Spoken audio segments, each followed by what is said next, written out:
Hello everyone, welcome to वाओ S.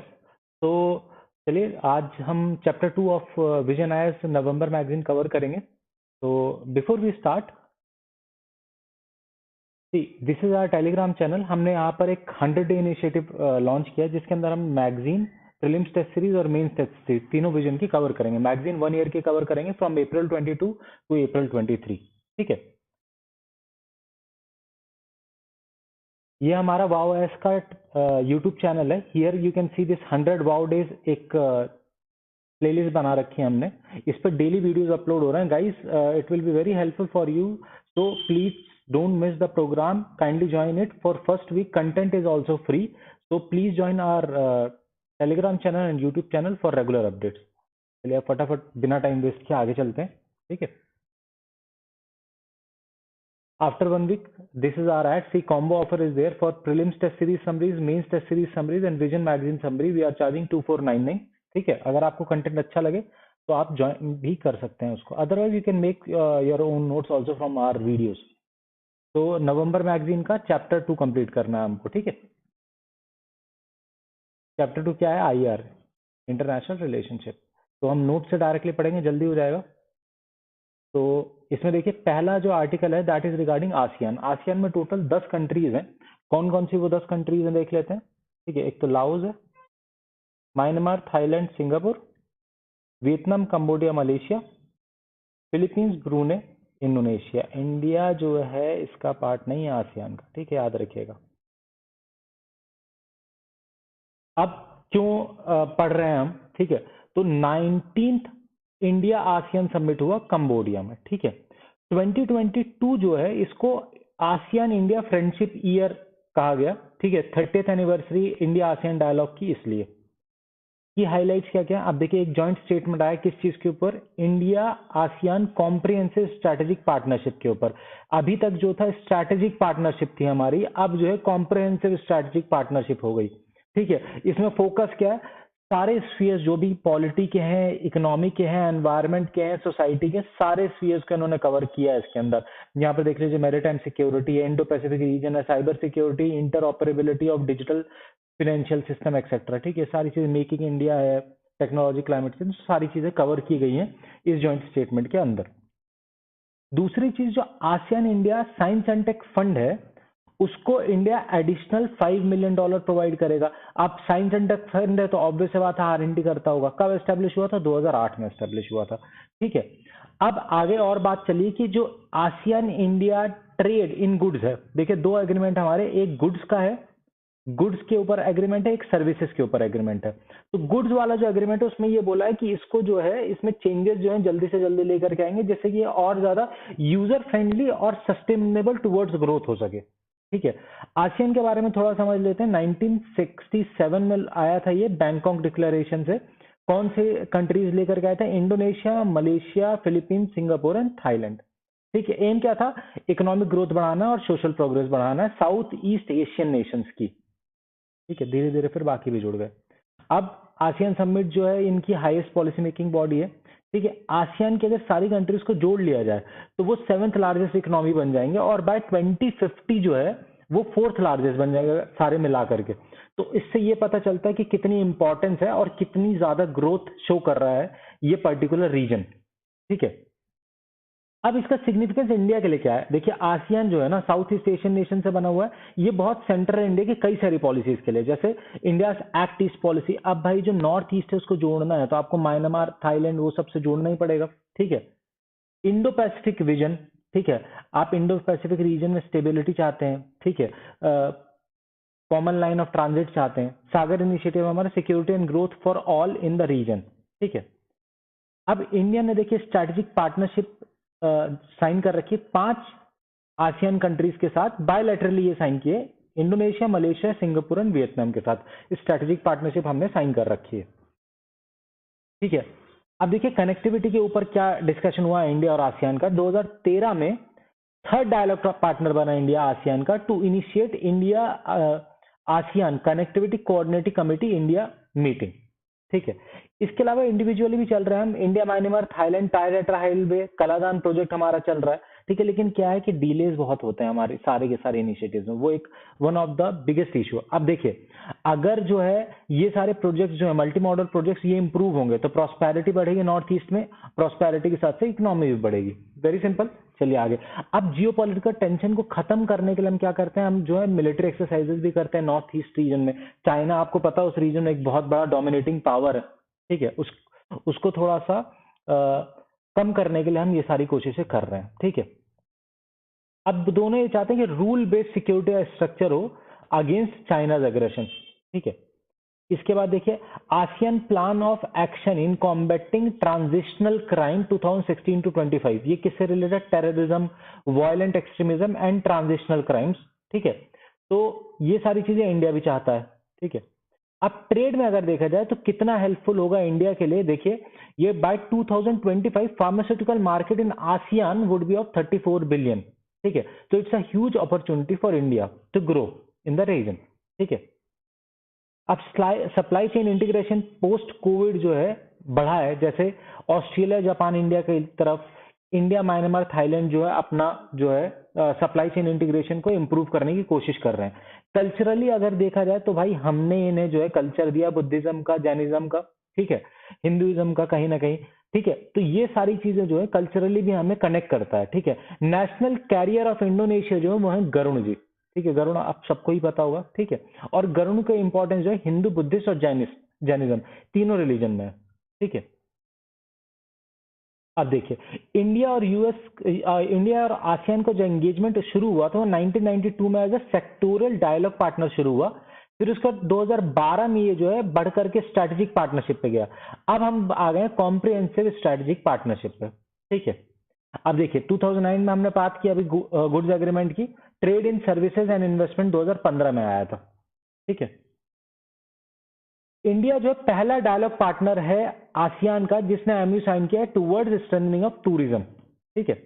अब 2018 जो है वो 25th एनिवर्सरी था इंडिया आसियान डायलॉग रिलेशनशिप का। तो इसमें एक दिल्ली डिक्लेरेशन हमने क्लियर की कि भाई आगे के फ्यूचर में हम किस तरीके से एंगेज करेंगे एक दूसरे के साथ, उससे रिलेटेड हमने एक दिल्ली डिक्लेरेशन जो है इशू किया था 2018 में, ठीक है।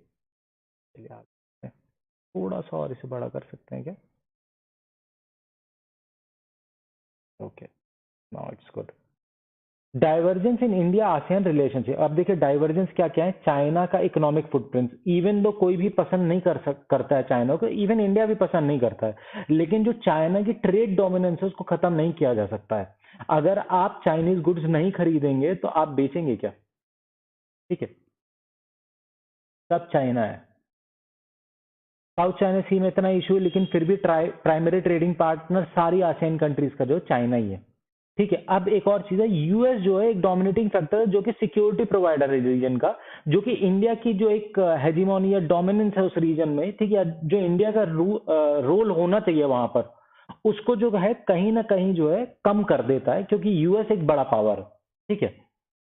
जो बैलेंस ऑफ ट्रेड है वो टुवर्ड्स आसियान नेशंस इंक्लाइन है, मतलब बैलेंस ऑफ ट्रेड डेफिसिट है टुवर्ड्स इंडिया, ठीक है। और इंडिया फेल टू डिलीवर, अभी हमने पढ़ लिया इंडिया, म्यांमार, थाईलैंड ट्राइलेटरल कहाँ है भाई, कहाँ है, ठीक है। ASEAN is not okay with quad, जो क्वाड है, क्वाड क्या है, क्वाड में US, Australia, Japan and India. तो इसकी भी ग्रोथ से जो है कहीं ना कहीं आसियान जो है परेशान है, मतलब पसंद नहीं करता इसकी ग्रोथ को।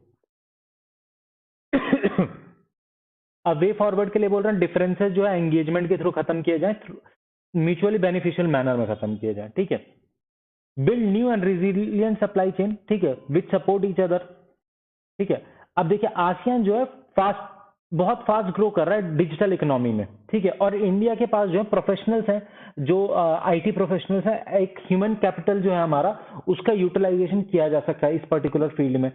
आधार जैसा सिस्टम बनाना चाह रहा है आसियान कि भाई जो प्राइवेसी है पब्लिक की वो हमको भी खत्म करनी है, तो इंडिया उसमें बिल्कुल महारत हासिल कर चुकी है, इंडिया बताएगा। सपोर्ट कम्युनिटी बिल्डिंग, ठीक है, स्पेशली जो आपका सीएलएमबी कंट्रीज हैं, कंबोडिया, लाओस, म्यांमार, वियतनाम, इसमें हम कम्युनिटी बिल्डिंग बहुत इजीली कर सकते हैं क्योंकि ऑलमोस्ट सेम सा जो है हमारा कस्टम्स एंड कल्चर्स हैं। अब उसके बाद देखिए इश्यूज क्या क्या हैं, जैसे क्रॉस बॉर्डर क्राइसिस है, रोहिंग्या सिचुएशन हो गया, एक्सट्रीमिज्म हो गया, ठीक है, नेचुरल डिजास्टर में एक दूसरे की हेल्प करना, ये ऐसे एरियाज हैं जहां पर कोऑपरेशन जो है गुडविल लाएगा इंडिया के लिए, तो ये भी इंडिया को करना चाहिए, ये वे फॉरवर्ड हो गए। अब जियो पॉलिटिक्स ऑफ फूड सिक्योरिटी पे आ जाते हैं हम। जियो पॉलिटिक्स ऑफ फूड सिक्योरिटी की बात क्यों कही गई है? रशिया जो है, रशिया में पुतिन चाचा ने बोला ठीक है हम ब्लैक सी जो है यूक्रेन को अलाउ करेंगे कि अपना अनाज बेच लो, ठीक है। इस चीज को लेकर के ये एक आर्टिकल है। अब क्या है ब्लैक सी ग्रेन डील?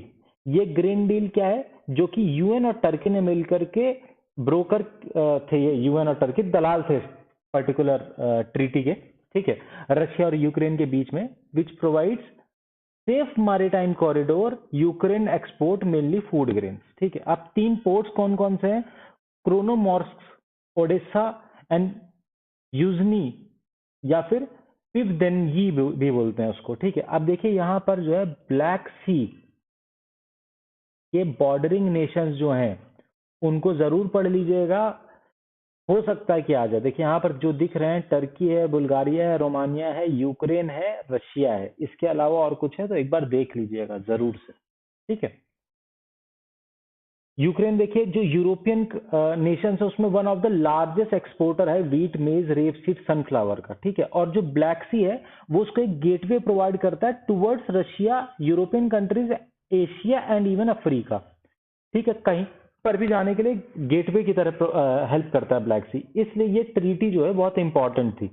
दूसरी चीज, क्योंकि यूक्रेन जो है उसका फूड ग्रेन जो है स्टॉक हो गया था यूक्रेन के अंदर, वो बेच नहीं पा रहा था किसी को भी, उसकी वजह से फूड इन्फ्लेशन भी बढ़ रहा था उन रीजन्स में जहां पर उसकी सप्लाई होती है, ठीक है। तो अब ये जो आपकी रिजम्पशन हुआ है इस डील का, उससे ये है कि आपका फूड इन्फ्लेशन जो है वो कम होगा।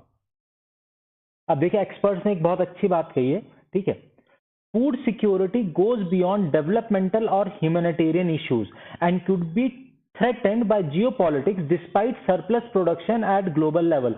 देखिए आज की सिचुएशन ऐसी है, we have surplus of everything especially when food is concerned, but even then आज भी लोग भुखमरी से मर रहे हैं, ठीक है, because food is used as a tool in the hands of those who grow it।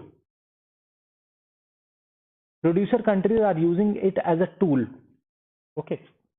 अब देखिए फूड सिक्योरिटी को एफएओ, ठीक है, उसने कैसे डिफाइन किया है? देखिए यूएन एजेंसी एफएओ, अच्छे से पढ़ लीजिएगा इसके बारे में। When all people have physical, social and economic access to sufficient and nutritious food that meets their dietary needs and food preferences for an active and healthy life, then that is food security।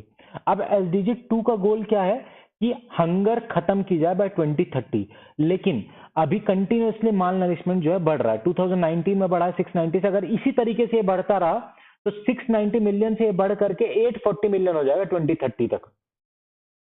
It shows the political failure as global food production has long surpassed level necessarily to keep all people fed। यही बात है, खाने की कमी नहीं है फिर भी लोग जो हैं भुखमरी से मर रहे हैं, ठीक है। Food is use an an object of strategic national importance, ये हमने डिस्कस कर लिया। अब देखिए की organisations working to strengthen global food supply chain, ये मैं पढ़ूंगा नहीं, आप एक बार ये पढ़ लीजिएगा, रीड कर लीजिएगा। World Food Programme, International Fund for Agriculture Development, FAO, World Bank. Initiatives to strengthen global supply chain, इसमें भी जो लेटेस्ट वन है मई 22 में G7 और वर्ल्ड बैंक ने मिलकर के निकाला था global alliance for food security. अब ये क्यों निकाला G7 ने और वर्ल्ड बैंक ने? क्योंकि रशिया ने जो है ब्लैक सी पे कब्जा कर लिया था और रशिया यूक्रेन वॉर के कारण इनमें फूड इन्फ्लेशन बढ़ रहा था, वरना इन्हें कोई मतलब नहीं था। बाकी सारे पुराने इनिशिएटिव्स हैं, एक बार देख लीजिएगा, ठीक है। मैप में देखिए वो तीनों पोर्ट्स जो हैं आपके 1 2 3, ठीक है। चलिए अब देखिए geopolitical factors and their impact on food security. Geopolitical factors कौन से हैं और उनके क्या इंपैक्ट होते हैं हमारी फूड सिक्योरिटी पे, वो समझने की कोशिश करते हैं। देखिए कंपल्शन टू ट्रेड, ठीक है। अब क्या होगा, स्ट्रैटेजिक चोक पॉइंट्स है हर जगह, जो आपकी ग्लोबल फूड सिस्टम है उस पर, वो जो आपके चोक पॉइंट्स है ना, वो पॉलिटिकली मोटिवेटेड रेस्ट्रिक्शंस से वल्नरेबल होते हैं। अगर जैसे रशिया यूक्रेन की वॉर देख लीजिए, रशिया ने जो चोक कर दिया पॉइंट, अब आप बेच ही नहीं सकते, आपके पास फूड ग्रेन से पड़े रहने दो, ठीक है।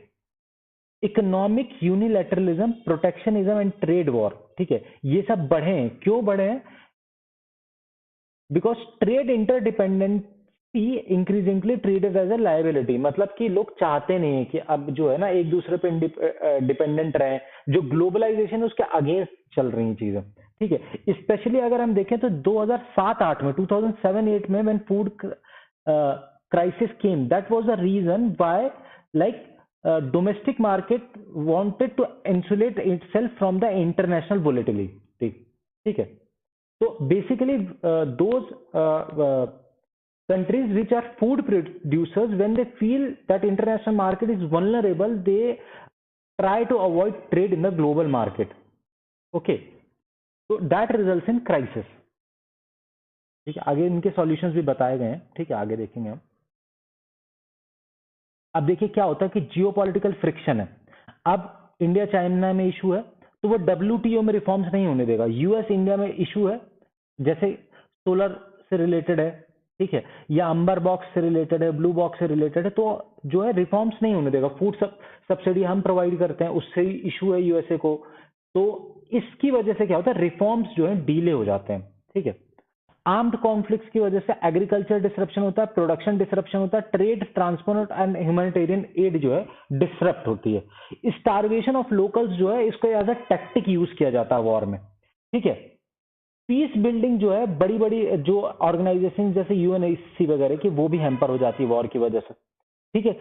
कंपटीशन ऑन नेचुरल रिसोर्सेज, दो तरीके के कंपटीशन है। देखिए, एक तो ग्रीन ग्रैबिंग। ग्रीन ग्रैबिंग क्या है कि जो लैंड है उसको यूज किस लिए किया जाए, सीरियल्स को ग्रो करने के लिए किया जाए या फिर बायोफ्यूल्स को ग्रो करने के लिए किया जाए। रिसोर्स ग्रैबिंग, अब रिसोर्स ग्रैबिंग क्या है, जैसे अब फॉस्फोरस है, उसका मेजॉरिटी प्रोडक्शन जो है चाइना करता है। फॉस्फोरस क्या है, एक तरीके का न्यूट्रिशन है जो एग्रीकल्चर ग्रोथ के लिए हम प्रोवाइड करते हैं, ठीक है, एक तरीके का फर्टिलाइजर है। अब देखिए उसकी हेजीमोनी है वहां पर, तो ये रिसोर्स ग्रैबिंग हो गई, ठीक है। क्लाइमेट चेंज जो है उसकी वजह से फूड इनसिक्योरिटी तो बढ़ रही है, लेकिन अगर गौर से देखा जाए तो जो लोअर लैटिट्यूड में कंट्रीज हैं वहां पर जो है क्लाइमेट चेंज जो है उसका इंपैक्ट ज्यादा है। तो क्लाइमेट चेंज की वजह से इनइक्वालिटी भी ग्लोबली जो है वो इंपैक्ट करेगी इनइक्वालिटी, मतलब कंट्रीज के बीच में जो है आपकी इनइक्वालिटी वाइडन होगी,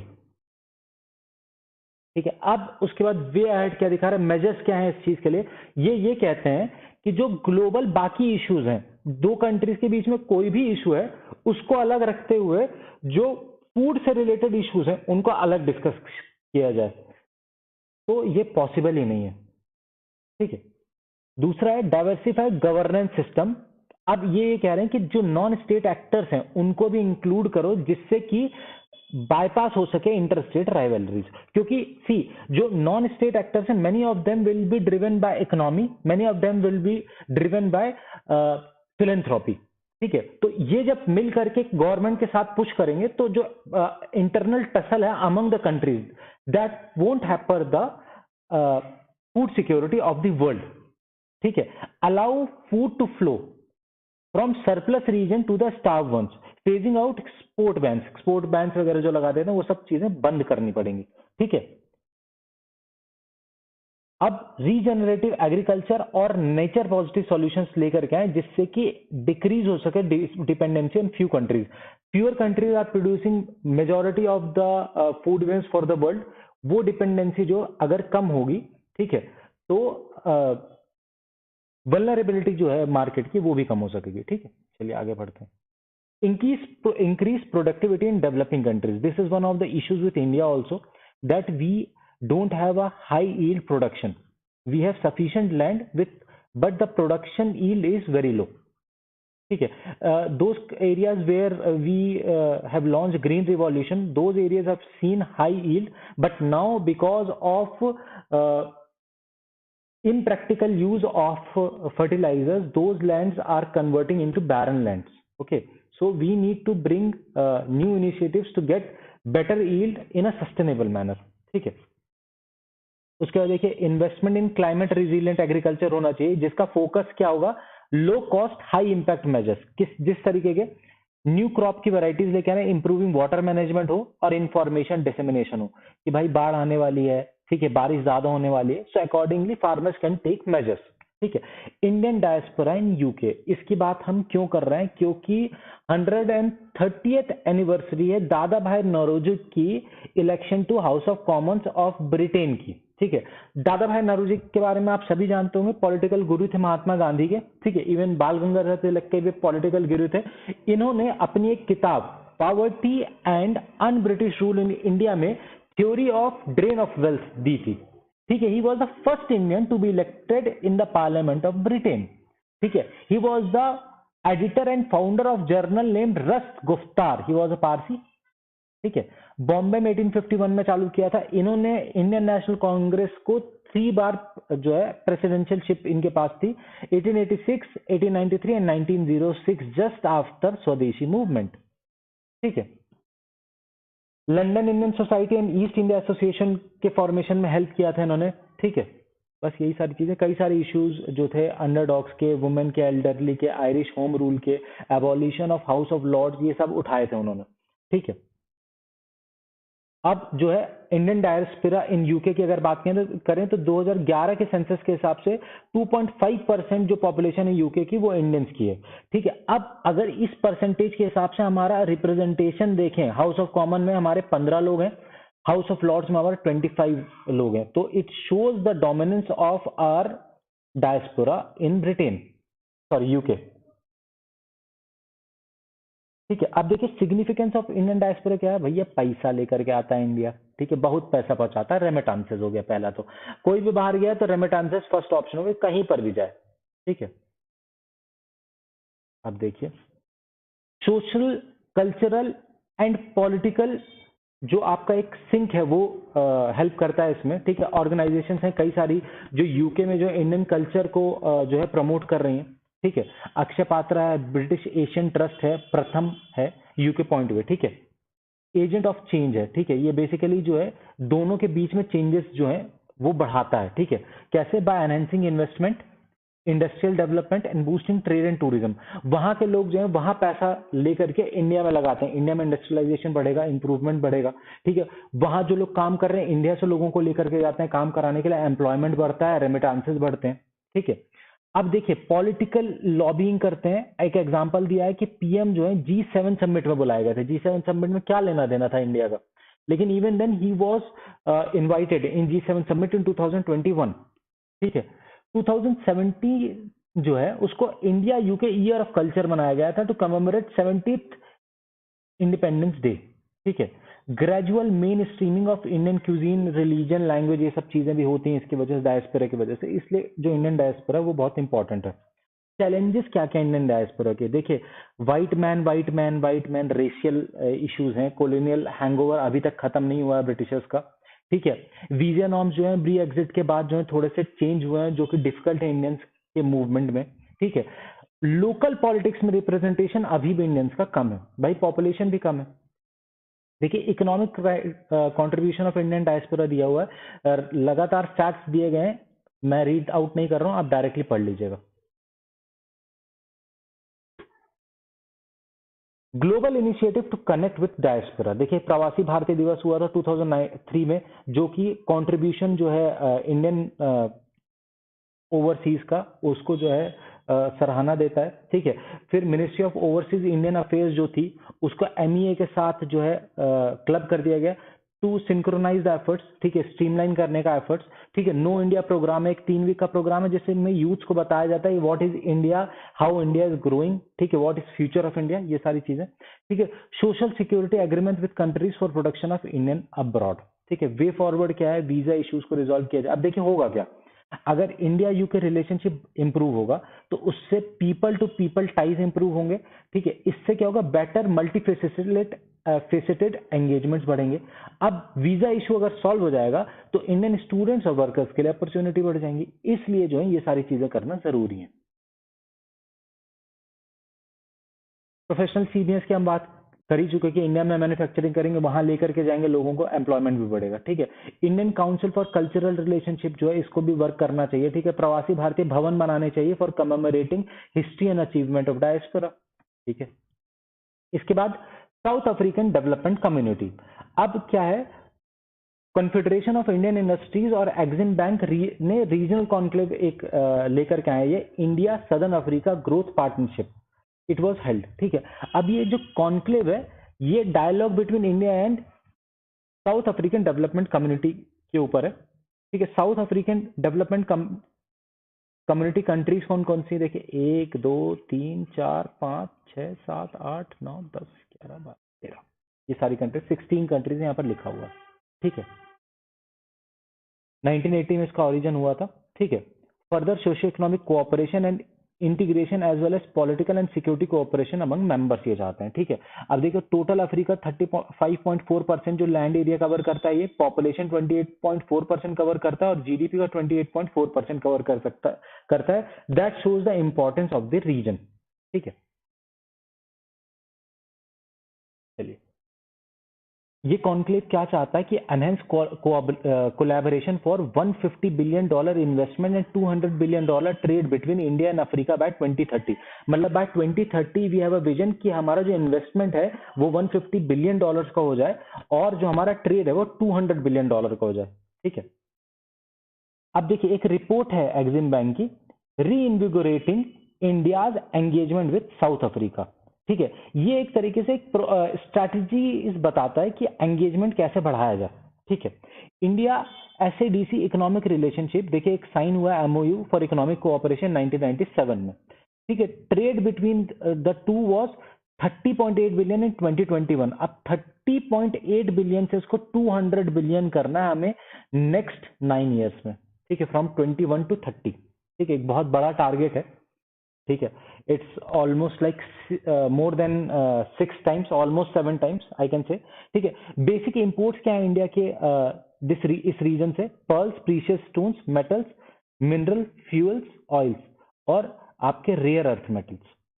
ठीक है, आगे हम पढ़ेंगे। एक्सपोर्ट क्या हमारा, mineral, fuels, pharmaceutical products. Trade deficit है इंडिया का towards that 5.4 billion, means almost 20% of that. South Africa जो है लार्जेस्ट ट्रेड पार्टनर है इस एरिया का। It shows that we have sufficient scope to develop in the region. चलिए, अब देखिए नीड क्या है, क्यों एनहेंस करना है हमको, क्योंकि देखिए सदर्न अफ्रीका जो है rich in lithium, graphite, cobalt, nickel, copper and rare earth metal. ठीक है, ये ग्लोबल ग्रीन इकोनॉमी के लिए बहुत जरूरी है। ग्रीन इकोनॉमी में जो आपका इलेक्ट्रिक व्हीकल्स आ रहे हैं, ये सारी चीजों में ये सारे एलिमेंट जो है यूज हो रहे हैं और कहीं ना कहीं एक नया मार्केट जनरेट कर रहे हैं, इसलिए इसकी बहुत ज्यादा रिक्वायरमेंट है। ठीक है, जो रेयर अर्थ मेटल जो है वहां पर चाइना की मोनोपोली है, लेकिन ये मेटल जो है आपके अफ्रीकन कंट्रीज में पाए जा रहे हैं, तो कहीं ना कहीं जो चाइना की डोमिनेंस है उसको खत्म करने में ये कहीं ना कहीं हेल्प करेंगे। ठीक है, इंडियन ओशन रीजन में जो मैनी टाइम सिक्योरिटी और गुड एनवायरनमेंट मेंटेन करने के लिए एसएडीसी का बहुत बड़ा रोल रहेगा, क्योंकि बहुत बड़ी कोस्टल लाइन है इनकी। साउथ साउथ कोऑपरेशन में भी हेल्प करेंगे। What is south south cooperation, this is equator, this is south south cooperation. ठीक है, economic sector including transport, energy, ICT, health care, सब तरफ जो है वहां पर बहुत ज्यादा अपॉर्चुनिटीज हैं ग्रोथ की। ठीक है, और इंडिया के पास क्योंकि सारा का सारा मैन पावर है, that can be use in that area. लेकिन प्रॉब्लम क्या है इंडिया के साथ कि कुछ भी टाइमली खत्म नहीं कर पाता है। ग्वादर पोर्ट लिया, खत्म नहीं कर पा रहे हैं। सॉरी, चाबहार पोर्ट लिया, ग्वादर पोर्ट चाइना ने लिया था, चाबहार पोर्ट हमने लिया था, हम कुछ नहीं कर पा रहे हैं। हमने श्रीलंका को बोला था हमने ये, हम तुमको ये करके देंगे, हम कुछ नहीं कर पा रहे हैं। ठीक है, तो we have to follow a timeline. ठीक है, अब इश्यूज क्या क्या है वहां पर वो समझ लेते हैं। देखिए अब चैलेंजेस क्या क्या है, एक तो देखिए वहां पर करप्शन है। ठीक है, वायलेंस है। ठीक है, इंफ्रास्ट्रक्चर पुअर है, गवर्नमेंट जो है पुअर है। ठीक है, इसकी वजह से जो इंक्रीज हो जाता है रिस्क बिजनेस में, और ऊपर से जो कोविड-19 ने आकर के और लोगों की खटिया खड़ी कर दी है। ठीक है, अब जो है चाइना के पास भैया क्या है, पैसा है, टेक्नोलॉजी है, तो कहीं ना कहीं चाइना को बहुत बड़ा एज है। लोन देता रहता है कि भैया पैसा रख लो, कल लौटा देना। इंडिया बोलता है यार मेरे पास खुद के लिए नहीं, तुम्हें क्या दूं। ठीक है, इंडिया का जो डेवलपमेंट एड होता है वो डिजाइन नहीं होता, like you are providing health initiatives. तो हम हेल्थ इनिशिएटिव जो है वो एक डायरेक्शन में प्रोवाइड नहीं करते कि भाई मलेरिया इरेडिकेट करना है। We will provide funding to them कि ठीक है जैसे ठीक लगे वैसे यूज कर लेना। तो उसको जो है एक चैनलाइजेशन की जरूरत है कि first will do this, then will do that, then will do that. ठीक है, तो उससे क्या होगा कि आपने क्या गोल्स अचीव किए हैं वो आप जो है मार्केट में या पब्लिक में शो कर पाएंगे। ठीक है, अब एक और प्रॉब्लम है कि जो सदर्न अफ्रीका है वहां पर मल्टीपल कल्चर्स हैं, मल्टीपल लैंग्वेजेस हैं। ठीक है, that requires bespoke approach to different region. ठीक है, लैक ऑफ स्किल लेबर से अगर आप वहां पर इंडस्ट्री भी बनाना चाहते हैं तो वहां पर स्किल लेबर नहीं है। ठीक है, प्रोफेशनल्स नहीं है वहां पर, so you have to export your people also for manufacturing. लेकिन प्रॉब्लम क्या हो रही है वहां पर साउथ अफ्रीका में, जैसे board based black economic empowerment act है जो ये कहता है कि बोर्ड में मिनिमम इतने पर्सन जो हैं वो इंडिविजुअल हो, जो नेटिव्स में वही होने चाहिए। ठीक है, चलिए इसके बाद क्या, strategies to enhance India's engagement with South African Development Community. ठीक है, एक तो इन्वेस्टमेंट फंड है, इंपोर्ट क्रेडिट लाइन जो है एक्सटेंड कीजिए वहां पर। ठीक है, दूसरा चीज क्या, SADC industrialisation strategy and road map जो है वो ये चाहता है कि मैन्युफैक्चरिंग के थ्रू एक्सपोर्ट जो है वो 50% हो बाय 2030। अभी 20% से कम है, मतलब टोटल एक्सपोर्ट जो है उसमें 20% से भी कम पार्ट जो है वो मैन्युफैक्चर्ड गुड्स का है। तो उसको ये बढ़ाना चाह रहा है टू 50% बाय 2030। तो यहां पर एक बहुत ह्यूज अपॉर्चुनिटी है इंडियन कैपिटलिस्ट के पास भी कि वहां पर इन्वेस्टमेंट करें, और इंडियंस के पास कि वहां पर एम्प्लॉयमेंट जनरेशन होगा। ठीक है, फिर अफ्रीकन माइंस को जो है एनवायरमेंटली फ्रेंडली बनाया इंडिया, ये इस पे डिस्कशन कहा गया है। ठीक है, डिफेंस एक्सपोर्ट जो है वहां पर बढ़ेगा। तो एक सिपरी इंटरनेशनल ने ये कहा कि इंडिया जो है वो 23rd लार्जेस्ट डिफेंस एक्सपोर्टर है ड्यूरिंग 17 से 2021 तक। तो एक वो भी मार्केट इंडिया के लिए खुलेगा। ठीक है, चलिए अब इसके आगे देखते हैं initiatives for cooperation with African countries. कौन कौन से इनिशिएटिव्स हैं हमारे जो कि कोऑपरेशन बढ़ा रहा है अफ्रीकन कंट्रीज के साथ। Indian technical and economic cooperation, सीधा सीधा जो आपका हेडिंग है वही जो है इसका एक्सप्लेनेशन है, सागर हमने ऊपर पढ़ लिया है। ठीक है, एशिया अफ्रीका ग्रोथ कॉरिडोर जो है इंडिया और जापान मिल करके जो है वो बनाने की कोशिश कर रहे हैं, connectivity between Asia and Africa. India Africa defence dialogue जो है ये हमने पढ़ा था सितंबर की मैगजीन में, 2022 में डिफेंस एक्सपो की लाइन पे हुआ था। एग्जिम बैंक जो है कॉमर्शियल लाइन ऑफ क्रेडिट जो है एक्सटेंड कर रहा है, ये हमने पढ़ लिया। ठीक है, 2018 में जो है पीएम ने एक 10 guiding principles for India Africa engagement जो है वो दिया था, that's India's vision statement towards it's, कि हम अफ्रीका की तरफ किस तरीके से देखते हैं। ठीक है, what kind of partnership we want with Africa, so for that it is a vision statement. ठीक है, अब देखिए India UN development partnership fund है एक। ठीक है, इसने सेलिब्रेट किया South south collaboration. South south collaboration समझ गए ना, ये इक्वेटर है, इसके नीचे नीचे कोलैबोरेशन होगा, that is south south collaboration. क्यों कहा जाता है, बेसिकली ये माना जाता है कि जो नॉर्दर्न कंट्रीज है नॉर्दर्न हेमिस्फीयर में, those are far developed and these are developing और अंडर डेवलप्ड कंट्रीज। ठीक है, इसलिए south south collaboration and all those things we talk about. UNDC United Nation development fund जो है 2017 में बना था अंडर यूएनएफसीसीसी। ठीक है, government of India is committed to provide 150 million over 10 years to India UN fund. ठीक है, अब जो आपका ये India UN development partnership fund है, that is managed by UN office of south south cooperation. ठीक है, अब UN office of south south cooperation जो है वो that is hosted by United Nation development programme. ठीक है, since 1974 and it was established bye United Nation General Assembly. किस लिए बनाया गया था इसको, it advocate for South South and triangular cooperation on a global and triangular cooperation. चलिए आगे देखते हैं, साउथ साउथ कोऑपरेशन क्या है हमने समझ लिया है। Technical cooperation among developing countries in South, South मतलब सदर्न हेमिस्फीयर। इन ये जो है it derives from adoption of Buenos Aires plan of action for promoting and implementing technical cooperation among developing countries by 138 UN members in Argentina. इसके through जो है ये एक कंसेप्ट आया था। ठीक है, basic principle for cooperation are respect for sovereignty, non interference in internal affairs and equality for rights. चलिए आगे देखते हैं। ठीक है, हर्डल्स क्या क्या है। अब साउथ में जो डेवलप्ड कंट्रीज हैं that are they show dominance, तो एक ये इशू है। ठीक है, एडमिनिस्ट्रेटिव बैरियर्स हैं, ठीक है। अब एक्सपीरियंस नहीं, दूसरी चीज जो है ये जो है एक मिथ है कि नॉर्दर्न कंट्रीज अगर साथ नहीं होंगे तो डेवलपमेंट नहीं हो पाएगा, ठीक है। Lack of support, multilateral institutions नहीं है जो कि सिर्फ और सिर्फ साउथ साउथ कोऑपरेशन पे फोकस करते हो, ठीक है। Lack of unanimously accepted definition of south south cooperation, ठीक है। नॉर्थ ओरिएंटेड माइंडसेट है, आपस में लड़ते रहते हैं, ठीक है। तो ये जो इश्यूज हैं ये इसी को क्या अगेंस्ट सॉल्यूशन आप ला सकते हैं, ठीक है। अब फ्रेंच शोरिंग है, जो यूएस ट्रेजरी है उसने फ्रेंच शोरिंग की बात की इंडिया के साथ। फ्रेंच शोरिंग क्या है? Insulate global supply chain from external disruption. अब ये कैसे होगा कि अगर मान लीजिए आपको एक प्रोडक्ट है, ये अगर चाहिए आपको, आपके पास अगर 10 कंट्रीज हैं जो इसको मैन्युफैक्चरिंग कर रही हैं, तो जो एक कंट्री की हेजिमोनी थी प्रोडक्शन की वो खत्म हो गई। इससे जो सप्लाई चेन डिसरप्शन होने में बहुत मुश्किल होगी। तो ये कहते हैं कि जो हमारा फ्रेंच शोरिंग है इसमें ये करेंगे कि मैन्युफैक्चरिंग जो है आपस में दोस्तों के बीच में हर जगह मैन्युफैक्चरिंग कराएंगे, जिससे कि सप्लाई चेन में डिसरप्शन जो है कम होगा, वल्नरेबिलिटी सप्लाई चेन की जो है कम हो जाएगी। Prevent Nations like China and Russia from leveraging their position in key raw materials or technology to disrupt global economy.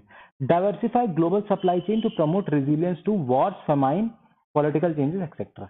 ठीक है, चलिए बस इतना ही था इसमें। ऑफ शोरिंग रीशोरिंग जो है ये आप पढ़ लीजिएगा, बहुत बेसिक टॉपिक्स है, I won't be covering it. First China India ocean region, Indian ocean region forum. अब देखिए चाइना इंडियन ओशन रीजन पे फोरम कर रहा है और उसमें इंडिया को इनवाइट नहीं किया, बताइए, ठीक है। ये क्वेश्चन पूछ सकता है। First China Indian ocean region में इंडिया वाज नॉट इनवाइटेड, ठीक है। 19 कंट्रीज आई थी except India. Maritime disaster prevention and mitigation of cooperation mechanism by China and IOR था, ठीक है, ये हो गया। चलिए गाइस, इसके बाद है इंडो पैसिफिक रीजनल डायलॉग, ठीक है। इंडो पैसिफिक रीजनल डायलॉग का 4th एडिशन था ये, ठीक है। रीजनली इंपॉर्टेंट मैरीटाइम इश्यूज हैं, ये इंडियन नेवी का इनिशिएटिव है, ठीक है। ट्रैक 1.4 डायलॉग है जो कि बैलेंस रिप्रेजेंटेशन लाता है गवर्नमेंट से और नॉन गवर्नमेंट एजेंसी से, ठीक है। इसमें इतना ही है। करेंसी मॉनिटरिंग लिस्ट जो है उसमें से इंडिया को हटा दिया गया। करेंसी मॉनिटरिंग लिस्ट जो है यूएस ट्रेजरी डिपार्टमेंट की है, जो कि उसको उस लिस्ट के अंदर रखता है जिनको वो मानता है कि अनफेयर करेंसी प्रैक्टिसेस यूज करता है to devalue their currency against dollar, ठीक है। तो guys that's it for today.